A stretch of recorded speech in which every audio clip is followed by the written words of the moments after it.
Hi VS, welcome to చందన పల్లె రుచులు. ఎవరైనా కొత్తగా మా ఛానల్ని చూస్తుంటే ప్లీజ్ సబ్స్క్రైబ్ చేసుకోండి. మరిన్ని వీడియోస్ మీకు అప్డేట్స్ అనే నోటిఫికేషన్ వస్తుంది. ప్లస్ మీకు ఇంకా వంటలు ఎలా చేయాలో తెలుస్తుంది.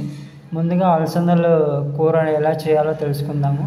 అలసందలు ముందుగా అనేది షాప్ దగ్గర నుంచి తెచ్చుకున్న తర్వాత ఒక హాఫ్ కేజీని తెచ్చుకున్న తర్వాత బాగా వలుచుకొని ఒక బౌల్లోకి తీసుకోవాలి. తీసుకున్న తర్వాత మనకు ఈ విధంగా ఒక ప్యాన్ తీసుకొని పల్లీలు అనేది వేయించుకొని బాగా ఫ్రై అయ్యేంతవరకు వేయించుకోవాలి. తర్వాత ప్యాన్లోకి ఆయిల్ పోసి కరివేపాకు, ఆనియన్, పచ్చిమిర్చి ఇవన్నీ వేసి బాగా బాయిల్ చేయాలి. బాయిల్ చేసిన తర్వాత అంటే బాగా మగ్గనివ్వాలి. తర్వాత సాల్ట్ కొంచెము ఈ పసుపు అనేది లైట్గా యాడ్ చేసి బాగా మగ్గేంత వరకు వెయిట్ చేయాలి. బాగా అంటే మనం ఒక ప్లేట్ క్లోజ్ చేసి 2 to 3 minutes అలాగే ఉంచితే బాగా మగ్గుతుంది. అంటే పచ్చివాసన అనేది వెళ్తుంది అనమాట. పచ్చివాసన వెళ్ళి టేస్ట్ అనేది బాగా రావడానికి అవకాశం ఉంటుంది. అందుకనేసి తర్వాత ఈ విధంగా రొటేషన్ అనేది చేసిన తర్వాత మొత్తం 4 sides రొటేషన్ చేయాలి. తర్వాత టమోటా ఏదైతే మనం కట్ చేసి పెట్టుకున్నామో ఒక 1 టమోటాగా 2 టమోటాస్ యాడ్ చేసిన తర్వాత బాగా రొటేషన్ అనేది చేయాలి. ప్లస్ ఇవి కూడా 2 to 3 minutes మనకు ప్లేట్ పెట్టుకొని క్లోజ్ చేసుకొని 2 to 3 minutes వెయిట్ చేయాలి. వెయిట్ చేసిన తర్వాత మనకి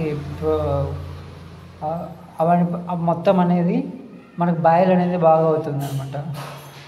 తర్వాత ఏవైతే మనము అలసందలు వలిచి పెట్టుకున్నామో ఆ గింజలు అనేది బాగా 2 to 3 times వాష్ చేసుకోవాలి.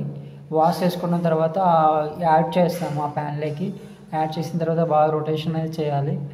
వన్స్ రొటేషన్ చేసిన తర్వాత ఆ టమోటా, ఆనియన్ మొత్తం అంతా బాగా పచ్చివాసన మనం పచ్చివి అయితే వేస్తున్నాము. ఎందుకంటే కొంతమంది ఏం చేస్తారు ఉడకబెట్టి తర్వాత వేస్తారు. మనం ఏం చేస్తున్నాం పచ్చివి యాడ్ చేస్తున్నాము ఇందులో. అంటే పచ్చివాసన పోయడానికి మనం బాగా ఫ్రై అనేది చేసుకోవాలి. తర్వాత ఏవైతే మిక్సీకి పట్టుకున్నామో ఆ పల్లీలు అంతా అవి మిక్సీకి వేసుకున్న దాన్ని యాడ్ చేసుకోవాలి. ఇందులో కలుపుకున్న తర్వాత బాగా రొటేషన్ చేసి బాగా ఫ్రై అయ్యేంతవరకు అంటే బాగా ఉడికేంతవరకు బాగా ఉడికించాలి. ఇంకా ఎవరైనా మా ఛానల్ని కొత్తగా చూస్తుంటే please like and subscribe your channel. Comment ఈ కూర ఎలా ఉందో మాకు కామెంట్ సెక్షన్లో కామెంట్ చేయండి. ఓకేనా? Thank you for watching.